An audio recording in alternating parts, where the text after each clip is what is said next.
बिस्मिल्लाहिर्रहमानिर्रहीम। अस्सलाम वालेकुम dear student. I am Shahid Zareen, आपका physics teacher. Welcome to my YouTube channel Physics Platform. आज हम बात करेंगे इंटरनेशनल सिस्टम ऑफ यूनिट पर। इस टॉपिक को बेहतर तरीके से समझाने के लिए मैंने इस टॉपिक को 3 हिस्सों में तकसीम किया है। सबसे पहले हम बैकग्राउंड देखेंगे। इसका बैकग्राउंड में हम इस पर बात करेंगे क्या इससे पहले भी दुनिया में कोई सिस्टम इंट्रोड्यूस थे। अगर इंट्रोड्यूस थे तो एक नए सिस्टम की जरूरत क्यों पेश आई। प्रेजेंटेशन के दूसरे पार्ट में हम इसके हिस्ट्री पर बात करेंगे कि ये सिस्टम ऑफ यूनिट कब और क्यों प्रेजेंट किया गया, और आखिर में हम इसका डेफिनेशन और एक्सप्लेनेशन करेंगे। तो चलिए शुरू करते हैं। सबसे पहले हम system international system of unit की बैकग्राउंड देखते हैं। अगर हम देखें तो up to 1960 there were different system of unit. 1960 तक दुनिया में मुख्तलिफ किस्म के units system of unit introduce थे, जिनमें एफटीएस सिस्टम यानी foot pound second system, CGS system centimetre gram second system and MKS system metre kilogram second system वगैरह इंट्रोड्यूस थे। इन प्रीवियस सिस्टम की अगर बात करें तो एफटीएस सिस्टम में लेंथ को फुट में, मास को पाउंड में, टाइम को सेकंड में मेजर किया जाता था, जबकि एमकेएस सिस्टम में लेंथ को मीटर में, मास को किलोग्राम में, जबकि टाइम को सेकंड में मेजर किया जाता था। और सीजीएस सिस्टम में लेंथ को सेंटीमीटर में, मास को ग्राम में, जबकि टाइम को सेकंड में मेजर किया जाता था। तो इन सिस्टम को रिप्लेस किया गया इंटरनेशनल सिस्टम ऑफ यूनिट पर। तो करेंटली पूरी दुनिया में जो सिस्टम चल रही है वो है इंटरनेशनल सिस्टम ऑफ यूनिट। लेकिन मसला क्या हुआ, for international trade there were difficulties, so joint system for the whole world was introduced. International trade में डिफिकल्टीज आ रही थी, इसी वजह से एक नया सिस्टम इंट्रोड्यूस किया गया जिसे इंटरनेशनल सिस्टम ऑफ यूनिट कहा जाता है। इंटरनेशनल ट्रेड में किस किस्म की डिफिकल्टीज आती थी, इस बात को समझाने के लिए हम यहाँ पर एक लेंथ की मिसाल ले लें। लेंथ को मेजर करने के लिए कहीं फुट, कहीं इंच तो कहीं यार्ड इस्तेमाल होती थी। फॉर एग्जांपल इंच की ही मिसाल ले लें। इंच क्या होता है, नॉर्मली ये ह्यूमन के हाथ के, हैंड के इतने हिस्से के बराबर होता है, या फुट कितना होता है, एक आदमी का पाँव के बराबर होता है। और हमें पता है कि आदमी के कद के हिसाब से उसके हाथ की ये इतनी पोर्शन भी कि किसी ज्यादा तो किसी की छोटी होती है, पाँव भी किसी की बड़ी होती है, किसी की छोटी होती है। तो इसी वजह से इंटरनेशनल ट्रेड्स में डिफिकल्टीज आ रही थी, इसी वजह से एक नया सिस्टम इंट्रोड्यूस किया गया जिसे इंटरनेशनल सिस्टम ऑफ यूनिट कहा जाता है। बैकग्राउंड के बाद अब इस सिस्टम की हिस्ट्री की बात करते हैं कि ये सिस्टम कब और कहाँ इंट्रोड्यूस किया गया। तो this system was introduced in 1960 in Paris, France by General Conference on weight and measure by international community। तो ये सिस्टम सबसे पहले 1960 में फ्रांस में एक कम्युनिटी ने, जो क्या था, इंटरनेशनल कम्युनिटी थी जिसका काम था वेट एंड मेजर पर बात करना, उन्होंने ये सिस्टम दुनिया के लिए मुतारिफ करवा दिया। तो चले अब बात करते हैं इंटरनेशनल सिस्टम ऑफ यूनिट के बारे में, जिसे सिंपली एसआई यूनिट भी कहा जाता है। हम इसकी डेफिनेशन देखें तो सिंपल वे में हम इंटरनेशनल सिस्टम ऑफ यूनिट को इस तरह डिफाइन करते हैं, a complete set of units for all physical quantity is called international system of unit. यानी कि अगर हम तमाम क्वांटिटीज के लिए एक खास किस्म की यूनिट्स सेट कर ले, रख ले, तो इसे क्या कहते हैं, इंटरनेशनल सिस्टम ऑफ यूनिट कहते हैं। एक डिफिकल्ट डेफिनेशन है, इसको समझने के लिए सबसे पहले हमें यूनिट को समझना होगा। यूनिट क्या है? The standard with which things are compared is called unit. यानी वो स्टैंडर्ड, वो म्यार जिसके साथ हम दूसरी चीजों को कंपेयर करते हैं, उन्हें क्या कहते हैं? यूनिट कहते हैं। मसलन सेंटीमीटर एक यूनिट है, मीटर है, किलोग्राम है, सेकंड है, एक्सेट्रा। ये स्टैंडर्ड है। मसलन हम अगर सेकंड ही की मिसाल ले लें, पूरी दुनिया में सेकंड का एक मखसूस ड्यूरेशन है। ऐसा नहीं होगा कि अमेरिका में सेकंड की वैल्यू डिफरेंट, पाकिस्तान में डिफरेंट, इंडिया में डिफरेंट, ऐसा नहीं होता है। सारों में एक जैसा होता है। केजी की ले ले, 1 किलोग्राम चीनी की उतनी ही वजन होगी जितना पाकिस्तान में है, जितना अमेरिका में है, इन सबका बराबर होगा और ऊपर नीचे नहीं होगा। तो ये स्टैंडर्ड है। अब उन स्टैंडर्ड के साथ अगर हम चीज़ों को रखते हैं, जिन स्टैंडर्ड के साथ हम चीज़ों को रखते हैं, उन्हीं स्टैंडर्ड को क्या कहते हैं? यूनिट कहते हैं। मसलन मेरे पास ये मीटर रूलर है जिसमें कैलिब्रेशन है, फॉर एग्जांपल सेंटीमीटर में कैलिब्रेशन है, जिसके साथ हम ये मार्कर रख के देखते हैं तो इसकी वैल्यू तकरीबन 14 सेंटीमीटर है। ये पाकिस्तान में भी 14 सेंटीमीटर होगा, दूसरी कंट्रीज में जाके देखोगे तो वहाँ पर भी ये 14 सेंटीमीटर होगा। तो ये हमारे पास यूनिट है। सारे क्वांटिटीज, चाहे वो बेस क्वांटिटीज हो, चाहे वो डिराइव क्वांटिटीज हो, चाहे वो सप्लीमेंट्री क्वांटिटीज हो, सबकी एक एक यूनिट्स होते हैं। ठीक है ना? यही बात हम आगे बढ़ा रहे हैं। जितने फिजिकल क्वांटिटीज हैं, सबकी अगर एक एक यूनिट सेट किया जाए तो उसे क्या कहते हैं? इंटरनेशनल सिस्टम ऑफ यूनिट कहा जाता है। फर्दर दिस सिस्टम यानी international system of unit consist of base unit, इसमें बेस यूनिट शामिल है, डिराइव यूनिट शामिल है और सप्लीमेंट्री यूनिट शामिल है। इस लेक्चर में हम सिर्फ और सिर्फ बेस यूनिट और डिराइव यूनिट की बात करेंगे। सप्लीमेंट्री यूनिट पर हम अगले वीडियो में बात करेंगे। तो अब बात करते हैं बेस यूनिट पर। What are base unit? The unit of base quantities are called base unit. इससे पिछले वीडियो में हमने बेस क्वांटिटीज पर बात की थी। Base quantities were those quantities that cannot be explained, that cannot be defined in terms of other physical quantities. They are just like alphabet, they are fundamental.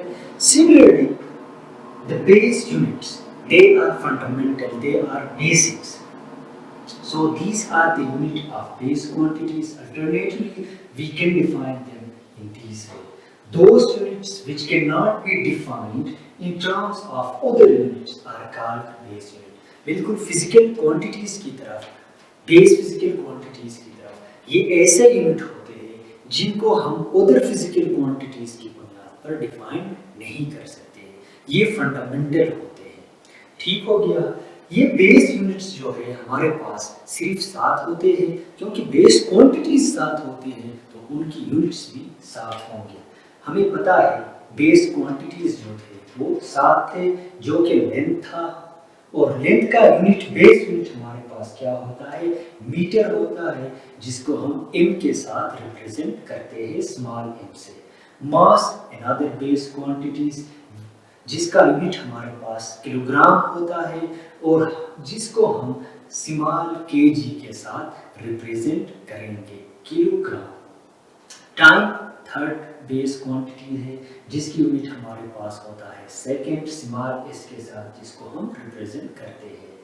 Fourth base quantity हमारे पास है temperature, जिसको हम T के साथ represent करते हैं और जिसका यूनिट हमारे पास है केल्विन, और इसको हम रिप्रेजेंट करते हैं कैपिटल K के साथ। इसके बाद हमारे पास है अमाउंट ऑफ सब्सटेंस, जिसका यूनिट है मोल, और इसको हम रिप्रेजेंट करते हैं MOL, मोल से।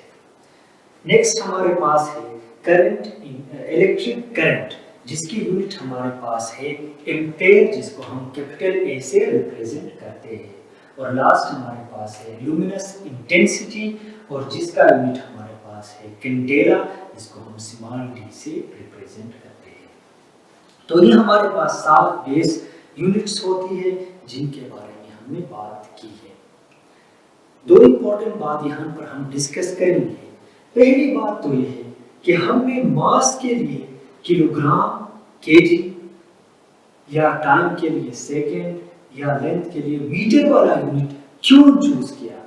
फॉर एग्जांपल मीटर के जगह हमने किलोमीटर क्यों यूज़ नहीं किया, किलोग्राम के जरिए ग्राम क्यों के बजाय हमने ग्राम क्यों यूज़ नहीं किया। तो इसकी वजह ये है ना कि ह्यूमन स्केल को सामने रखकर ये यूनिट्स चूज किया गया है। क्या मतलब हुआ ह्यूमन स्केल का? ह्यूमन स्केल का मतलब ये है ना कि नॉर्मली जो ह्यूमन साइज होता है वो क्या होता है, मीटर्स में हम डिस्कस करते हैं, 1.8 मीटर या 2 मीटर्स इतना होता है। मास की हम बात कर ले तो अगर हम ग्राम्स ले ले तो बहुत छोटा होता था, इसी वजह से किलोग्राम ले लिया ताकि हाथ ही से इंसान इसको आसानी से मेजर कर ले, सेकंड मेजरेबल थिंग है। तो ह्यूमन स्केल को सामने रखकर ये यूनिट्स चूज किया गया है। एक बात ये है। दूसरी बात ये जरूरी है कि sometimes the students are confused about mass and amount of substance. They look like same thing, but they are entirely different. Mass और amount of substance different चीज होती है। मास क्या होता है? Quantity of matter in a body। एक certain जिस्म के अंदर मैटर कितने होते हैं ना, इसके बारे में हमें बताता है और इसकी वजह से आगे जाकर एक बॉडी के पास ग्रेविटेशनल फील्ड भी होता है। ठीक हो गया, ये मास है और इसका यूनिट है किलोग्राम। दूसरा है amount of substance. Now amount of substance another different thing, जबकि amount of substance tell us about the number of entities. ये अमाउंट ऑफ सब्सटेंस जो है ना ये ज्यादातर काउंटिंग से रिलेटेड होता है। मिसाल के तौर पर अगर हम कहें if we take 23 gram of sodium, for example अगर हम कहें कि हमारे पास 23 ग्राम ऑफ सोडियम है तो इसका मास 23 ग्राम होगा, जबकि हमें पता है कि 23 gram of sodium is equal to 1 mole. So amount of substance in 23 gram of sodium 1 mole is equal to 6.023 cross 10⁻23 sodium atom. यानी कि इसमें अमाउंट ऑफ सब्सटेंस कितना हुआ 6.023 क्रॉस 10⁻23। सो जिसको हम केमिस्ट्री में एवोगैड्रो नंबर्स वगैरह भी कहते हैं। तो मास क्या है? Quantity of matter in a body है और अमाउंट ऑफ सब्सटेंस क्या है? Number of entities in that matter. So this is simply related to counting. अब हम बात करते हैं डिराइव यूनिट पर। सबसे पहले इसकी डेफिनेशन देखेंगे। These are the unit of derive quantities. Derive unit क्या होते हैं? डिराइव क्वांटिटीज की जो यूनिट होते हैं ना उन्हें डिराइव्ड यूनिट कहा जाता है। और अल्टरनेटिवली हम इसको इस तरह डिफाइन करते हैं, those unit which can be defined in term of other unit are called derived unit। यानी वो यूनिट जिनको हम दूसरे यूनिट्स के टर्म्स पर डिफाइन कर सकते हो उन्हें डिराइव यूनिट कहा जाता है। और ये डिराइव यूनिट हमारे पास बहुत ज़्यादा होते हैं। बेस यूनिट सिर्फ 7 होते थे। हमने यहाँ पर चंद एग्जाम्पल लिए हैं। फॉर एग्जाम्पल एरिया हमारे पास डिराइव यूनिट है, डिराइव क्वांटिटी है, स्पीड डिराइव क्वांटिटी है, फोर्स है, वर्क है और भी बहुत सारे हैं। अगर हम देखें एरिया की डिराइव यूनिट क्या होती है? मीटर स्क्वायर होती है। हमने ऊपर डेफिनेशन में कहा है कि डिराइव यूनिट वो यूनिट होते हैं जो दूसरे यूनिट्स की टर्म्स पर डिफाइंड होते हैं। इसका क्या मतलब हुआ? हमें पता है लेंथ की यूनिट क्या है? मीटर है। और एरिया क्या है? Simply length multiply by length है। लेंथ मल्टीप्लाई बाय लेंथ है। तो एक लेंथ की यूनिट मीटर हो गया, दूसरे लेंथ की यूनिट भी मीटर ही है। अगर दोनों को हम आपस में मल्टीप्लाई कर लें तो हमारे पास क्या होता है? एरिया की यूनिट निकल कर आता है जो कि हमारे पास है मीटर स्क्वायर। सिमिलरली स्पीड की यूनिट हमारे पास क्या है? डिराइव यूनिट हमारे पास है मीटर पर सेकंड। अगेन हमें पता है मीटर क्या है? लेंथ की यूनिट है और टाइम की यूनिट क्या है? सेकंड है। लेंथ और टाइम के यूनिट को आपस में डिवाइड करने से हमारे पास एक और यूनिट निकल कर आया है, एक और यूनिट डिराइव हुआ है जिसे क्या कहते हैं? मीटर पर सेकंड कहते हैं, जो कि स्पीड का यूनिट है। और फोर्स की जो डिराइव यूनिट होती है वो क्या है? न्यूटन है। हमें पता है फोर्स किसके बराबर होता है? मास मल्टीप्लाई बाय एक्सीलरेशन के बराबर होता है। हमें पता है मास की यूनिट क्या है, केजी है, एक्सीलरेशन की क्या है, मीटर पर सेकंड स्क्वायर है। तो यहाँ पर देखिए तीन क्वांटिटीज, बेस क्वांटिटीज या बेस यूनिट हमारे पास थे, केजी था, मीटर था, सेकंड था, जिनको आपस में मल्टीप्लाई फिर डिवाइड करने से एक और यूनिट निकल कर आया जिसे हमने न्यूटन का नाम दिया, जो कि डिराइव्ड यूनिट है। सिमिलरली वर्क का यूनिट हमारे पास क्या है, जूल है। हमें पता है वर्क किसके बराबर होता है, फोर्स मल्टीप्लाई बाय डिस्प्लेसमेंट के बराबर होता है। तो इसका क्या हुआ, केजी मीटर स्क्वायर पर सेकंड स्क्वायर, क्योंकि फोर्स का ऊपर हमें पता है केजी मीटर पर second square, 1d metre again आ गया तो मीटर स्क्वायर हो गया। तो ये सारे हमारे पास क्या है, डिराइव्ड यूनिट है। हमने ऑलरेडी बता चुके हैं कि डिराइव क्वांटिटीज तादाद में बहुत ज़्यादा होते हैं, तो इसी वजह से डिराइव यूनिट भी तादाद में बहुत ज़्यादा होते हैं, लेकिन इन सारों को हम दूसरे यूनिट से यानी बेस यूनिट से ऑब्टेन कर सकते हैं, उनको आपस में मल्टीप्लाई डिवाइड वगैरह करके। तो यहाँ तक अगर हमने सारी चीज़ों को समराइज कर ले तो सबसे पहले हमने इंटरनेशनल सिस्टम ऑफ यूनिट की बैकग्राउंड देखा, इसके हिस्ट्री पर बात की जो कि 1960 में फ्रांस में इंट्रोड्यूस किया गया। इंटरनेशनल सिस्टम ऑफ यूनिट क्या है, complete set of unit for all physical quantities, और इसमें तीन किस्म के यूनिट्स शामिल होते हैं, ठीक है। बेस यूनिट से, फिर डिराइव यूनिट है जिस पर हमने तफसील से बात की है। बेस यूनिट क्या है, सिंपली बेस क्वांटिटीज के जो यूनिट होते हैं उन्हें बेस यूनिट कहा जाता है। सिमिलरली डिराइव क्वांटिटीज के यूनिट्स को डिराइव यूनिट्स कहा जाता है। एक टॉपिक इस पर रहता है वो है सप्लीमेंट्री यूनिट, जिस पर हम अगले लेक्चर में बात करेंगे। तो आज के वीडियो लेक्चर से इतना ही। थैंक यू सो मच, मिलते हैं एक और वीडियो पर।